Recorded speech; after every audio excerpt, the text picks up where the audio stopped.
Merhaba arkadaşlar, yepyeni haberlerle karşınızdayız. Hande Erçel'in yeni tarzı olay oldu. Ünlü oyuncu Hande Erçel son günlerde hem özel hayatı hem de tarzıyla magazin gündeminden düşmüyor.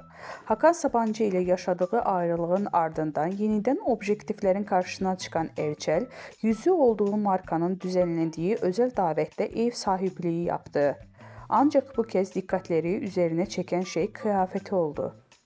Hande Erçel'in daveti için tercih ettiği sade ama iddialı kombin kısa sürede sosyal medyada gündem yarattı. Takipçileri Erçel'in tarzı 2 yıl önce Serena Sarıkaya'nın giydiği kombine benzetti.